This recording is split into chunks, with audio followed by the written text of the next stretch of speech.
Évangile de Jésus-Christ selon saint Matthieu. Le royaume des cieux sera comparable à 10 jeunes filles invitées à des noces qui prirent leurs lampes et s'en allèrent à la rencontre de l'époux. 5 d'entre elles étaient insensées et 5 étaient prévoyantes. Les insensées avaient pris leurs lampes sans emporter d'huile, tandis que les prévoyantes avaient pris avec leurs lampes de l'huile en réserve. Comme l'époux tardait, elles s'assoupirent toutes et s'endormirent. Au milieu de la nuit, un cri se fit entendre. Voici l'époux, sortez à sa rencontre. Alors toutes ces jeunes filles se réveillèrent et préparèrent leurs lampes. Les insensés demandèrent aux prévoyantes, « Donnez-nous de votre huile, car nos lampes s'éteignent. » Les prévoyantes leur répondirent, « Jamais cela ne suffira pour nous et pour vous. Allez plutôt vous en procurer chez les marchands. » Pendant qu'elles allaient en acheter, l'époux arriva. Celles qui étaient prêtes entrèrent avec lui dans la salle des noces et l'on ferma la porte. Plus tard, les autres jeunes filles arrivent à leur tour et disent « Seigneur, Seigneur, ouvre-nous » Il leur répondit « Amen, je vous le dis, je ne vous connais pas. Veillez donc, car vous ne savez ni le jour ni l'heure. » Chers frères et sœurs, il y a 32 ans, j'ai été ordonné prêtre dans cette église par le cardinal Duval, archevêque d'Alger. J'aime beaucoup me rappeler à chaque fois qu'au cours de son homélie, le cardinal avait dit 2 choses. Tout d'abord, par l'imposition de mes mains, le Seigneur Dieu va faire de vous une bénédiction vivante. Il indiquait par là ce que c'est que le mystère du sacerdoce au cœur de l'Église. Et il disait également, le seul sacrifice que le Seigneur ne vous demandera pas, c'est celui de votre joie, décrivant ainsi au plus intime le bonheur du prêtre d'être uni au Christ de façon si profonde qu'il sait que jamais ne lui sera repris cette intimité avec le Christ et le pouvoir du Saint-Esprit, quels que soient par la suite ses héroïsmes ou ses trahisons.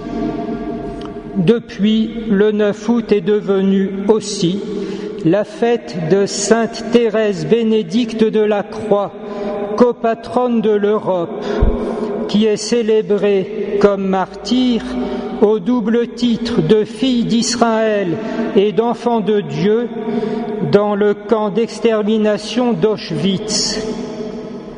Nuit et brouillard était le nom de code de cette solution finale que le Parti national-socialiste avait imposée pour régler définitivement le problème de l'existence des Juifs dans le monde, ne cachant pas qu'il s'agissait en réalité d'éradiquer le peuple élu par Dieu et tout ce qui pourrait encore faire penser au Seigneur.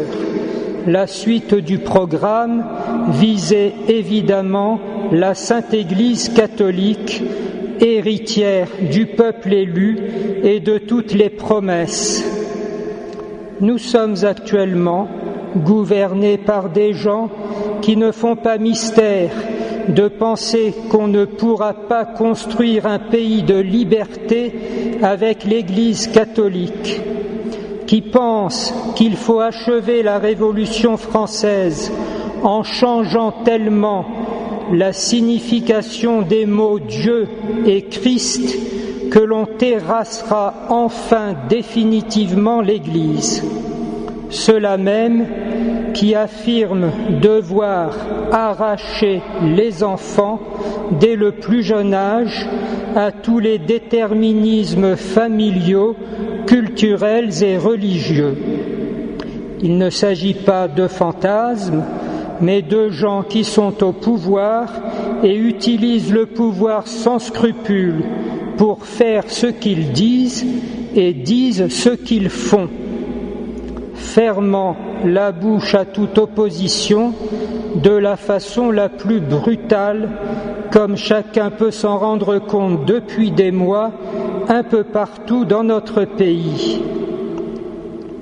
Providentiellement, la dernière version du directoire pour le ministère et la vie des prêtres, qui vient d'être publiée, sans doute aussi ignorée que la première version en 1994 en France, parle du prêtre dans la nouvelle évangélisation au début du troisième millénaire et cite la devise des Chartreux, qui est brève en latin, mais qui est traduite ici par ces mots: « La croix demeure debout sur un monde qui change », faisant ainsi écho dans l'âme de chaque prêtre à la parole entendue au cours du rituel de l'ordination, lorsque l'évêque lui remet le calice et la patène: « Recevez l'offrande du peuple saint pour la présenter à Dieu et conformez-vous au mystère de la croix du Seigneur. » Le même directoire ajoute: « Dans sa mission, le prêtre n'est pas seul, il doit absolument introduire les communautés chrétiennes dont il a la charge à ces mêmes mystères. »